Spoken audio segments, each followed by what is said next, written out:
For 40 years, Honda kept a secret tucked away in a private vault hidden from rivals and wiped clean from the official history books. They called it HPX, and it was a jet fighter for the road built in 1984.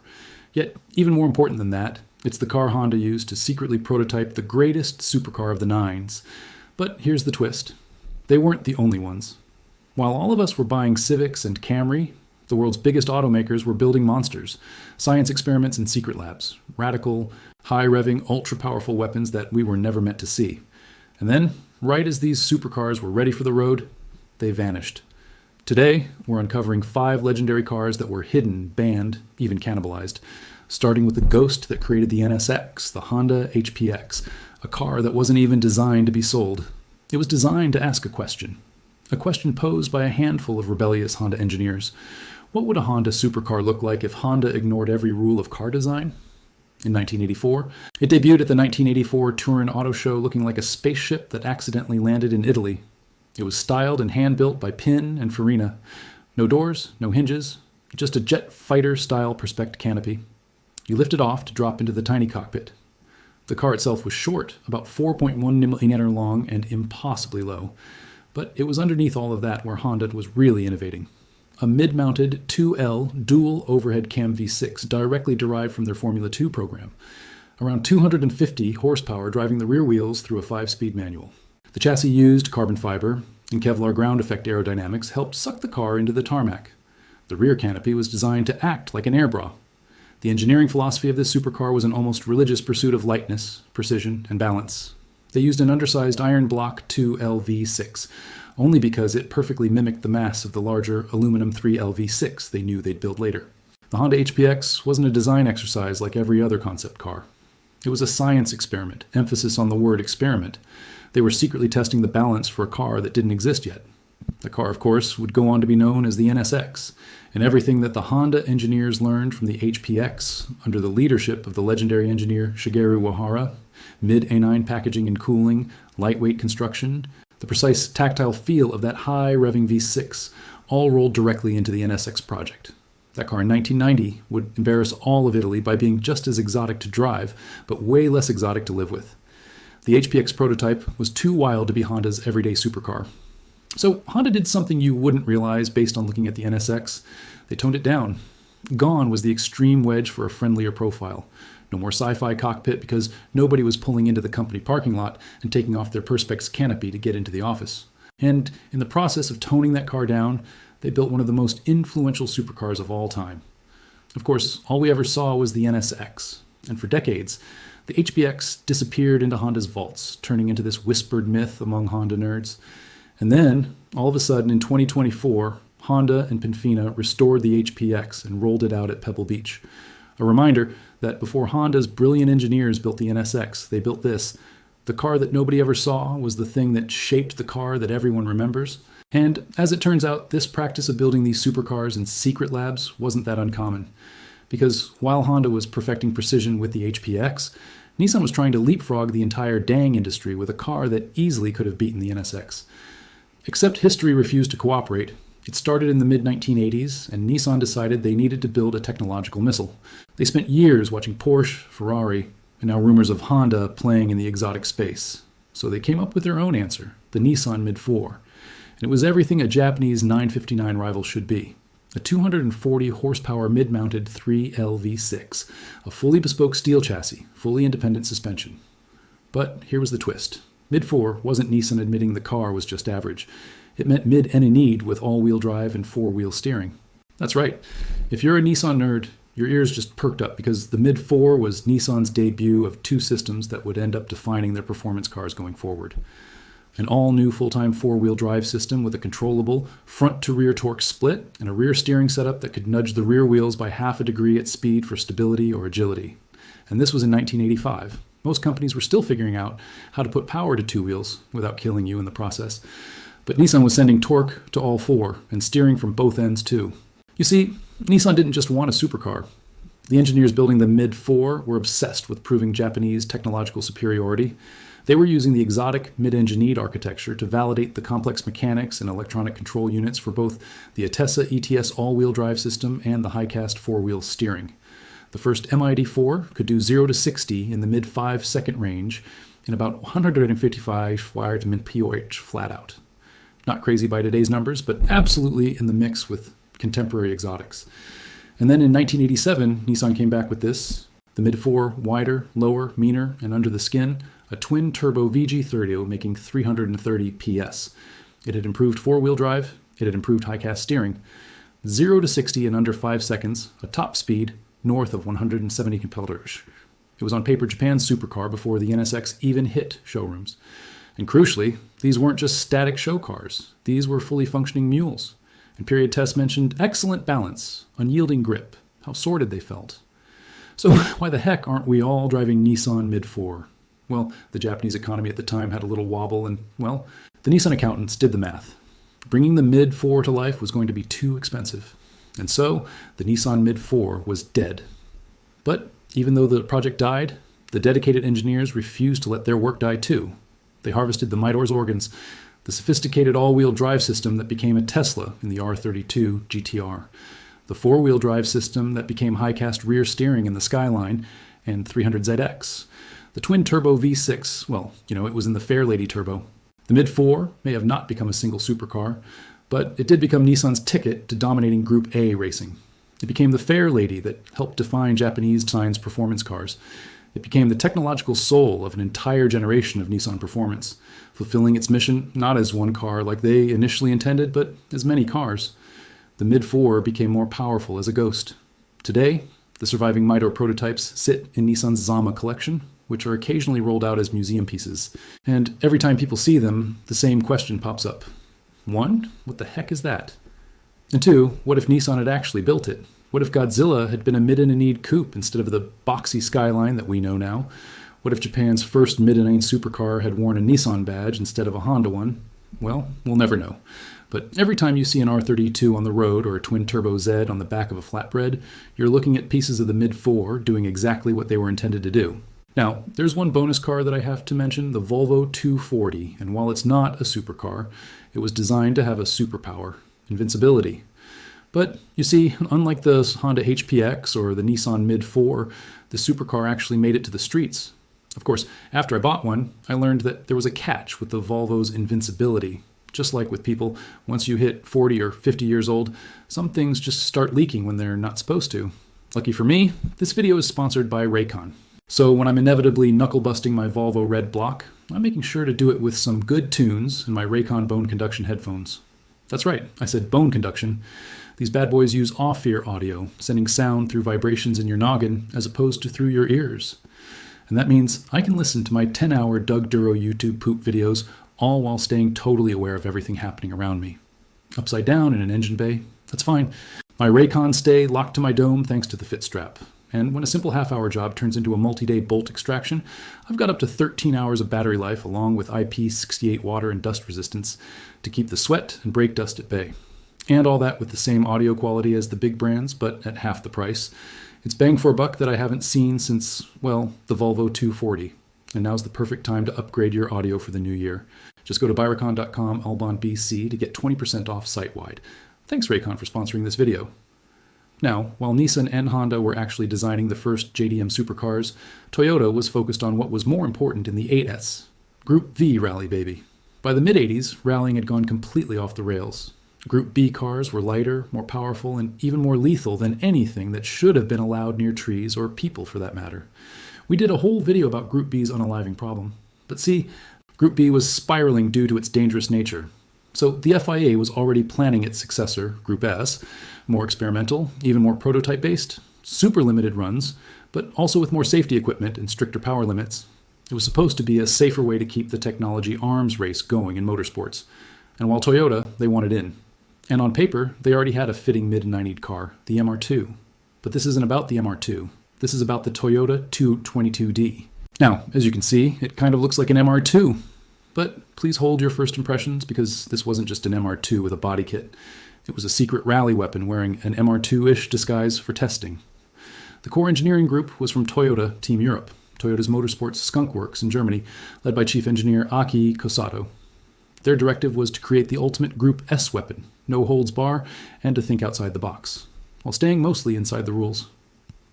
Built quietly, starting in 1984, the 222D moved the engine behind the seats, powered all four wheels, and threw subtlety out the window.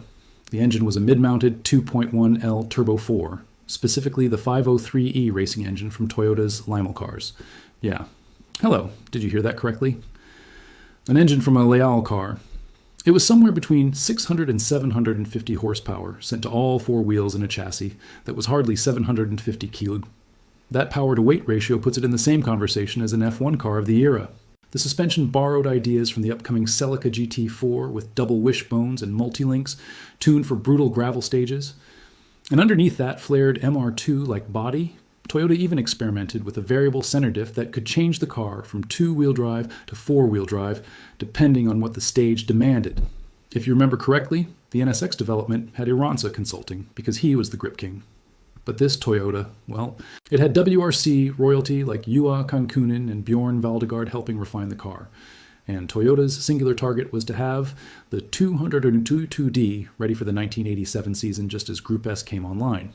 But then 1986 happened, tragedy struck, rally was deemed too dangerous, and the FIA's hand was forced, and Group S rally, the class that 222D was built for, it was canceled before it even began, which left Toyota's engineers with an amazing, dangerous weapon that could never be fired.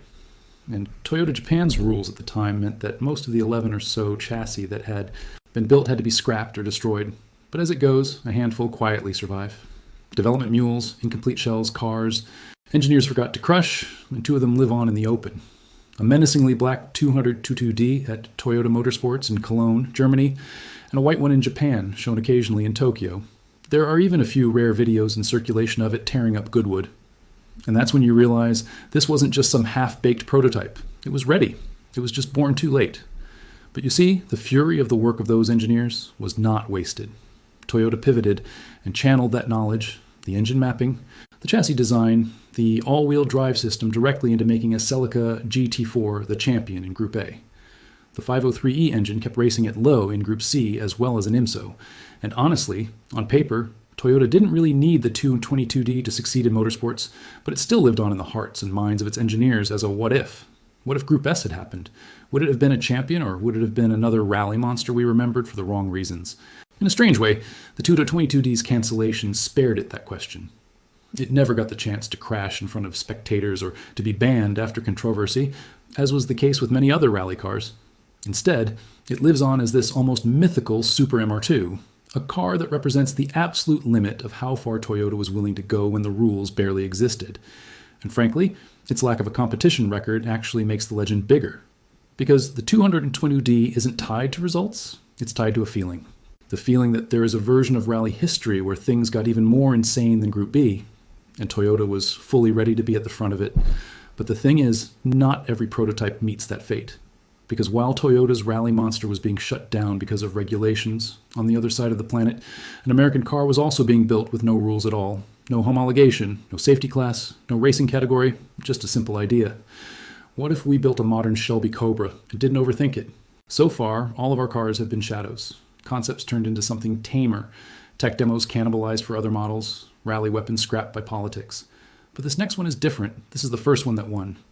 You see, in the late 1980s, Chrysler decided America needed its own Cobra again, a brutal front-engine roadster.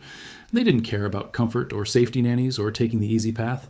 And the code name for the project was VM01, Viper Mule 01. Oh yeah, this was the beginnings of Project Viper. And the project started as a small elite group of engineers working in a secret skunk works setting.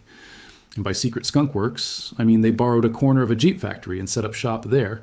And they were given a single mandate from the legendary Chrysler president Bob Lutz: resurrect the primal, unapologetic spirit of American muscle. And what they came up with was this: a long hood, 2 seats, no roof, no driver aids, no real windows even, just a simple tubular steel space frame, fiberglass body panels, and a big engine. But not the engine that you're probably thinking of, because Chrysler wasn't just the parent of companies like Dodge at the time. They also owned a little Italian tractor company called Lamborghini, and they asked Lamborghini for help developing an engine for this Project Viper. But you see, Lambo needed more time.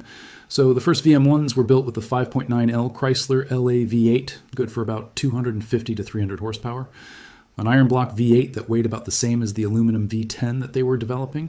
Sound familiar? Yeah. They paired it with a 5-speed manual, independent suspension, and targets that sounded insane for the time. 0 to 100 and back to 0 in under 15 seconds. During testing in 1989, Bob Lutz himself took the VM1 out for an early morning blast. And when he came back, he told the team 3 words: "You've got it." The dynamics were right, the idea worked. And if his word wasn't enough, because let's be frank, it wasn't. Carroll Shelby himself was a consultant on the entire project, ensuring that the engineers kept the car raw and direct. Of course, when it came time to put that final engine in the car, there was one word on everyone's mind: displacement, because the final result was an 8LV10 co-developed by Chrysler and Lamborghini, and it was Carroll Shelby himself driving that first pre-production prototype at the Indy 500 as the pace car. The production Viper RT10 hit the market in 1992 and instantly became a 90s icon. But the soul of the car, the way it sat, the way it steered, the refusal to add ABS or traction control, that all came from VMO1. And unlike other prototypes in this video, the VM1 didn't vanish into shame or secrecy. It became a silent hero inside the walls of Chrysler HQ. A story passed around the engineering department about how a tiny team brought a ridiculous idea to life. It was a personal triumph for every engineer who toiled to build a pure, unfiltered sports car, not to appease the shareholders, but to inspire enthusiasts. And unlike the short-lived fame of the 300ZX or the NSX, we got 5 generations of Viper, Leal-winning race cars, video game covers, die-cast models on bedroom shelves. And for a car like this, that's rare. A project that fulfilled its purpose of prototype becoming the car it was always destined to be. Because destiny is not kind to all cars. And in 1980s Italy, Ferrari was finding this out the hard way. You see, Ferrari had big plans. They weren't building a halo car for the road. They were building a weapon. A Group B monster meant to fight Porsche on the world stage. And when Group B died, their prototype, just like Toyota's, didn't just survive. It evolved. In the early 80s, Ferrari built the 288 GIO as a Group B homologation special. A twin-turbocharged V8 and aluminum and Kevlar body panels, 200 cars for the road. All the right ingredients to go racing. But the rules also allowed a limited number of extreme evolution models for competition. And Ferrari saw that as an invitation. Chief engineer Nico Materazzi and his team of specialist engineers focused on an almost brutal simplification of the 288, all while turning every dial up to 11. The V8, still 2.9L, got upgraded turbos, cooling, and fueling. Output was now 650 horsepower, up from 395. Any and all steel bodywork was replaced with Kevlar and fiberglass composites, making the car about 40% lighter and 3 times stiffer. They did basically anything and everything to create the fastest, most technologically advanced road car ever conceived by Maranello, and they called it the 288 GTO Evolution. Ferrari built 6 of these cars in total, 1 converted from a road GTO and 5 purpose-built Evos, and then Group B died. And with no series to race them in, Ferrari had a handful of hyper-developed monsters and nowhere to send them. But instead of scrapping the project like Toyota had done, they developed it into the ultimate road car. And that car was called the Ferrari F40. Yeah, the 288 Evo and the F40 don't look alike by coincidence. Isu a bambino. The F40 is, without us even realizing it, a permanent monument to the death of Group B rally. A final will of the Ferrari engineers who wanted to ensure that their ultimate racing creation would not be forgotten. The 288 Evo may have never raced a special stage, but it did give birth to one of the most celebrated supercars in history. 5 evolution examples survive today. 2 stay close to Ferrari, shown occasionally at Maranello. The others sit in private collections, occasionally surfacing at auctions or special events. And every time one appears, it feels like a glimpse into the greatest side quest in Ferrari history. A moment where the brand could have fully gone down the racing rabbit hole, but instead turned that intensity onto the street. And looking at how iconic the F40 is now, I'm honestly glad it worked out that way. Because even though the 288 Evo never raced, and even though nobody ever drove a Toyota 202D or even knew the Nissan Mid-4 existed, their fingerprints are everywhere. The NSX changed the trajectory of supercars forever, thanks to the vision of the HPX. The GTR rewrote performance, thanks to the technology of the Mid-4. And Toyota's rally legacy lives on to this day thanks to the 222D. That soul that lives in the Viper's unapologetic brutality and in the F40's raw, unfiltered speed. They were built in secrecy, tucked away in storage rooms, quietly forgotten by the companies that made them. Yet, the small team of dedicated engineers who created them, often given little to no credit or appreciation, still poured their professional lives and personal passions into these machines, imbuing them with philosophies that simply refuse to die on the factory floor. And even though we may not remember their names, it doesn't mean they failed. Because prototypes aren't supposed to be remembered. They're supposed to teach to break in ways that only the greatest minds can fix, to take risks the real world can't afford to take. And their real legacy lies not in a single supercar, but in the advanced technologies, the forward-thinking philosophies that are hidden under the hoods and in the DNA of the cars that we all drive every single day. Thanks for watching. If you like this video, then you will love our video on how Ferrari is ruining their own reputation, which you can find here. And don't forget to subscribe to Albon right underneath that like button. And join us on Discord if you want to chit-chat about cars. I'll see you in the next one.